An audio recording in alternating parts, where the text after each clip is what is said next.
Assalamualaikum warahmatullahi wabarakatuh. Nama saya Fatia Sabina Datau, NIM 20201011031190. Di sini saya akan menjelaskan tentang kompilasi hukum Islam di Indonesia.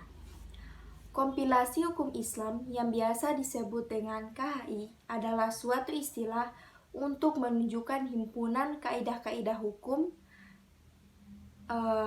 yang bersumber dari kitab-kitab fikih 4 mazhab. Seluruh pandangan ulama terkait fikih itu disatukan dalam bentuk buku yang disusun dengan memakai bahasa perundang-undangan. KHI disusun atas prakarsa penguasa negara. Dalam hal ini, Ketua Mahkamah Agung dan Menteri Agama melalui surat keputusan bersama dan mendapat pengakuan ulama dari berbagai unsur. Secara resmi, kompilasi hukum Islam merupakan hasil konsensus atau ijma ulama dari berbagai golongan melalui media lokakarya yang dilaksanakan secara nasional yang kemudian mendapat legalisasi dari kekuasaan negara. Penyusunan KHI dapat dipandang sebagai suatu proses transformasi hukum Islam dalam bentuk tidak tertulis di dalam peraturan perundang-undangan. Dalam penyusunannya dapat dirinci pada 2 tahap. Pertama, tahapan pengumpulan bahan baku yang digali dari berbagai sumber baik tertentu maupun tidak tertulis.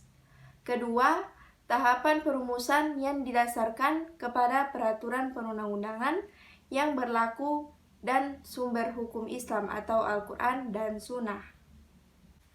Proses penyusunan kompilasi hukum Islam.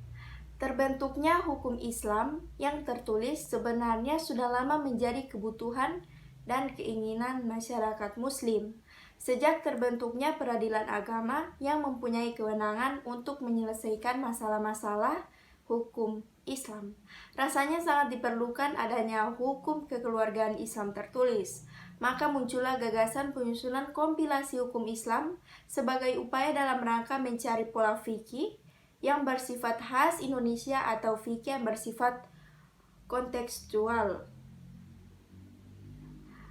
Gagasan yang mengadakan kompilasi hukum Islam pertama kali digulirkan oleh Menteri Agama Republik Indonesia Munawir Sadjali MA pada bulan Februari 1985 dalam ceramahnya di depan para mahasiswa IAIN Sunan Ampel, Surabaya. Namun menurut Abdul Chalim Muhammad, dalam bukunya Abdurrahman Kompilasi Hukum Islam di Indonesia, mengemukakan bahwa gagasan untuk menyusun kompilasi hukum Islam ini pada awal mulanya setelah 2,5 tahun lebih Mahkamah Agung terlibat dalam kegiatan pembinaan badan-badan peradilan agama dan dalam penataran keterampilan teknis justisial pada hakim agama baik di tingkat nasional maupun regional. Terima kasih. Wassalamualaikum warahmatullahi wabarakatuh.